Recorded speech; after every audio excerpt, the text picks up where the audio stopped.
അതായത് വാപ്പിയുടെ 2 കിഡ്നിയും 2 മക്കൾക്ക് വേണ്ടിയും തരാൻ തയ്യാറാണ്. പക്ഷേ വാപ്പിക്ക് അങ്ങനെ 2 കിഡ്നിയും തന്നു കഴിഞ്ഞാൽ പിന്നെ വാപ്പിക്ക് ജീവിക്കാൻ പറ്റൂലല്ലോ.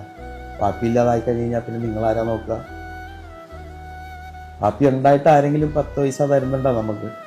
നിങ്ങളുടെ മരുന്നിന് പൈസ ഇല്ലാതെ വന്നു കഴിഞ്ഞപ്പോൾ ആരെങ്കിലും നമുക്ക് സഹായിക്കാനുണ്ടായിരുന്നാ? പിന്നെ വാപ്പി കൂടി ഇല്ലാണ്ടായിപ്പോയി കഴിഞ്ഞാൽ എന്ത് ചെയ്യും?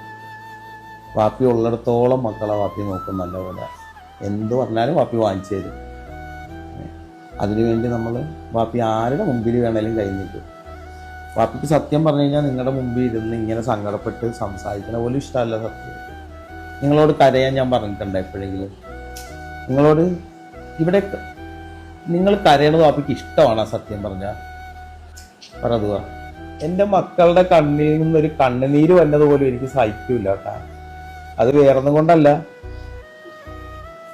ഈ കുഞ്ഞു പ്രായത്തിൽ അവർ അനുഭവിക്കാത്ത വേദനകളില്ല. എൻ്റെ ഈ 2 മക്കളുടെയും വേദന, അവർ വേദന എടുത്ത് കരയുന്നത് കണ്ടു നിൽക്കേണ്ടി വന്നൊരു പിതാവാണ് ഞാൻ. നിസ്സഹായനായിട്ട് നിൽക്കേണ്ടി വന്നിട്ടുണ്ട് എൻ്റെ മക്കളുടെ മുമ്പിൽ. ഇവർ 2 പേരുടെയും കിഡ്നി കംപ്ലൈന്റ് ആണെന്ന് അറിഞ്ഞ ഒരു ദിവസമാണ് ഞാൻ അറിയുന്നത്. 2 മക്കൾക്കും കിഡ്നി കംപ്ലൈന്റ് ആണെന്ന് അറിയേണ്ടി വരുമ്പോൾ ആ ഒരു ദിവസം ഞാൻ താണ്ടിയത് എങ്ങനെയാണെന്ന് എനിക്ക് പടച്ചവന് മാത്രമേ അറിയാവുള്ളൂ. തന്റെ 2 മക്കളോട് ആ വാപ്പി പറയുന്ന വാക്കുകളാണ് പ്രിയപ്പെട്ടവരെ ഏറ്റവും സങ്കടകരമായിട്ടുള്ള ഒരു വാക്ക്. ഹൃദയമുള്ള ഒരു മനുഷ്യനും കണ്ണു നിറയാതെ കണ്ടു തീർക്കാൻ കഴിയില്ല എന്നുള്ളതാ ഒരു ഉപ്പാന്റെ സങ്കടമാണ്.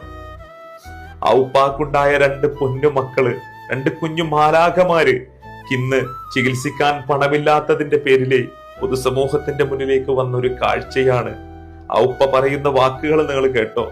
എന്റെ മക്കൾക്ക് 2 കിഡ്നിയും എനിക്ക് തരാൻ കഴിയുമെങ്കിൽ ഞാൻ തരുമായിരുന്നു. പക്ഷേ വാപ്പിക്ക് പിന്നെ ജീവിക്കാൻ കഴിയില്ലല്ലോ. വാപ്പിക്ക് എന്തെങ്കിലും സംഭവിച്ചാല് എന്റെ മക്കൾക്ക് പിന്നെ ആരാ എന്നാണ് ആ ഉപ്പ ചോദിക്കുന്നത്. ഇതുപോലുള്ള ഒരു സങ്കടം നിങ്ങളുടെയൊക്കെ കൺമുന്നിൽ കാണുമ്പോ നിങ്ങൾ തട്ടിമാറ്റി കളയരുത് കേട്ടോ. ആലപ്പുഴ ജില്ലയിലെ ചേർത്തല എന്ന് പറയുന്ന പ്രദേശത്ത് താമസിക്കുന്ന റഫീഖ് എന്ന പ്രിയപ്പെട്ടവന്റെ 2 കുഞ്ഞു മാലാഖമാരാ. ഈ ഒരു മരുന്നിന്റെ പാക്കറ്റുകൾ കണ്ടോ നിങ്ങള്? ഈ കഴിഞ്ഞ 4 മാസം ഈ പൊന്നു മാലാഖമാര് കുഴിച്ചു തീർത്ത മരുന്നുകളാ. ആ മക്കൾക്ക് മുന്നോട്ട് പോകണമെങ്കിൽ, തുടർ ചികിത്സ നടത്തണമെന്നുണ്ടെങ്കിൽ ഒരുപാട് പണം വേണം. അതിന് നിവൃത്തിയില്ലാതെ നിറകണ്ണുകളോടുകൂടി തന്റെ 2 മക്കളുടെ മുന്നിൽ വെച്ച് പൊതുസമൂഹത്തിന്റെ മുന്നിലേക്ക് ആ മക്കളെ നെഞ്ചോട് ചേർത്ത് വന്ന ഈ പിതാവിന്റെ വേദനാജനകമായിട്ടുള്ള വാക്കുകള്, ഈ ഒരു കാഴ്ച എന്റെ പ്രിയപ്പെട്ടവര് കാണാതെ പോകരുത്. നിങ്ങൾ എല്ലാവരും സഹായിക്കണം. ഈ വീഡിയോ പരമാവധി നിങ്ങൾ ഷെയർ ചെയ്തേ എല്ലാ